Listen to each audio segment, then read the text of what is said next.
कहानी का नाम है उम्मीद। उम्मीद यूँ तो 4 अक्षरों का ही शब्द है, मगर जब यह किसी की ज़िंदगी में प्रवेश करता है तो इसका भार एक अलग ही मुकाम पर पहुंच जाता है। अनायास ही उस व्यक्ति पर दबाव बढ़ने लगता है और वह तनाव में आ जाता है।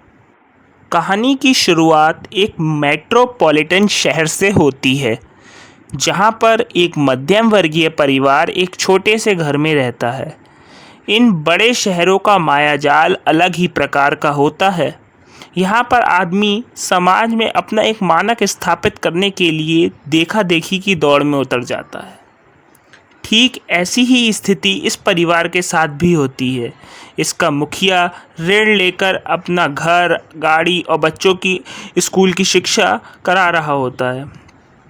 उस परिवार के ऊपर ब्याज अदायगी का भी दबाव होता है। परिवार के दोनों सदस्य, पति पत्नी, कॉरपोरेट में नौकरी करते होते हैं। उनकी अपने बच्चों से पढ़ाई में अच्छा करने को लेकर बहुत अपेक्षाएं होती हैं।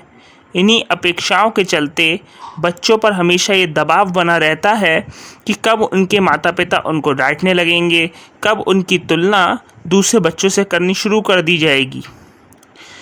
इन बच्चों के रिजल्ट उनके माता पिता के लिए उनका विजिटिंग कार्ड बन जाते हैं। जहाँ 4 माता पिता मिलते हैं, वहाँ वे अपने बच्चों की बड़ाई करना शुरू कर देते हैं। वह कहते हैं कि उनका बच्चा पढ़ाई में इतना होशियार है, उसने यह उपलब्धि हासिल कर ली है। इस परिवार में भी माता पिता अपने बच्चे की पढ़ाई को लेकर ही चर्चा कर रहे होते हैं। वह कहते हैं कि उनका बेटा सौरीश पढ़ाई में बिल्कुल भी अच्छा नहीं है। हर बार उसके नंबर कम आते हैं, वे बिगड़ भी रहा है।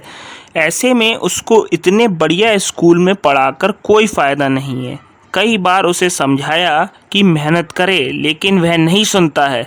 अब मैं सोच रहा हूँ कि उसे एक आवासीय विद्यालय में डाल दूँ।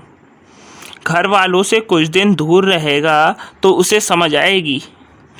पिता की इस बात पर सौरीश की माँ उन्हें समझाते हुए कहती हैं कि समझ जाएगा, उसे थोड़ा और वक्त दीजिए।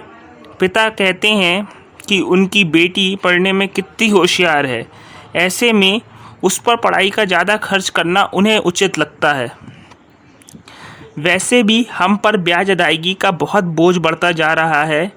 मेरी समझ में तो यही उचित है। माता पिता की यह सब बातें सौरीश की बहन निधि सुन रही होती है। निधि को अपने छोटे भाई से बहुत लगाव होता है, इसलिए वह यह सब बातें सुनकर घबरा जाती है और वह उसे तुरंत बताने को भागती है। दोनों कुछ देर बाद स्कूल जाने के लिए निकलते हैं।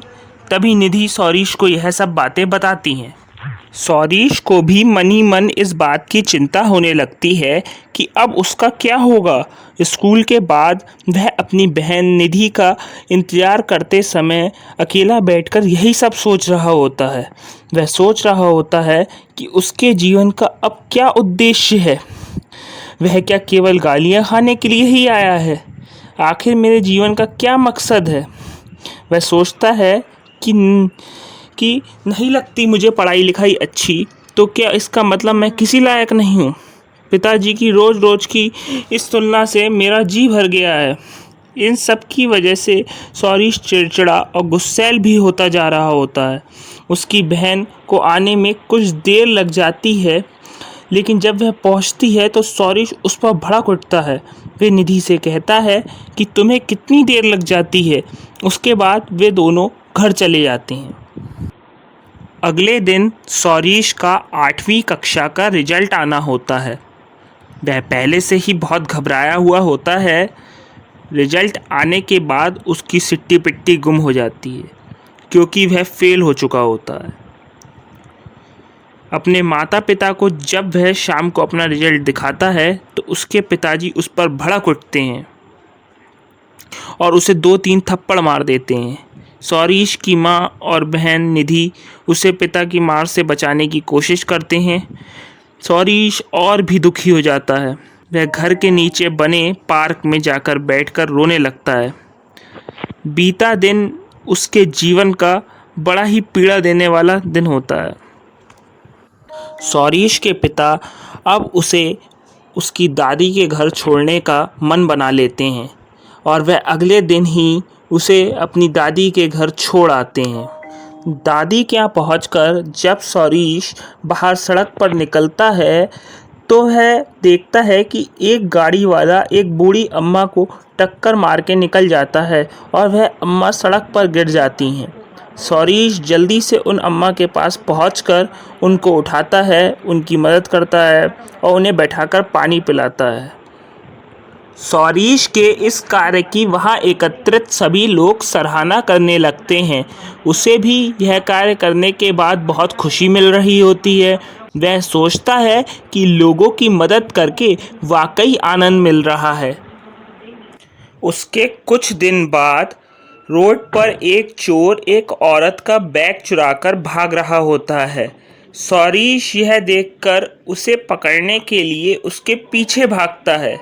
एक पुलिस वाले को देखकर चोर अपना बैग वहीं पर छोड़कर पीछे की ओर उल्टा भागता है तो वह सौरीश से टकरा जाता है।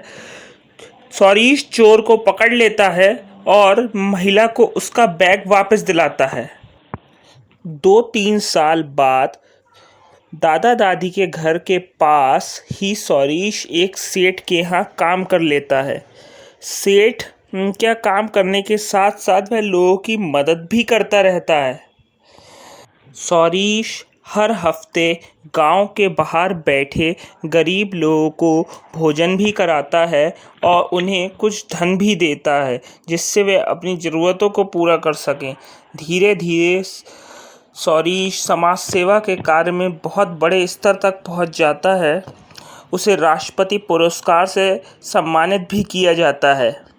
तब जाकर सौरीश के पिता को एहसास होता है कि उन्होंने अपने बच्चे के साथ बहुत बुरा किया, उसे बहुत परेशान किया। वह अब उसे अपने घर वापस बुलाना चाहते हैं, मगर अब सौरीश अपने दादा दादी को छोड़कर वापस वहां जाने से मना कर देता है। सौरीश की कहानी हमें यह प्रेरणा देती है कि कभी भी किसी माता पिता को अपने बच्चे पर इतना दबाव नहीं डालना चाहिए कि उसके मन में दुर्भावना पैदा होने लगे और उसका आत्मविश्वास ही गिर जाए। हर बच्चा किसी न किसी कार्य में श्रेष्ठ होता है और वह उस कार्य को कर अपना लक्ष्य ज़रूर प्राप्त कर लेता है।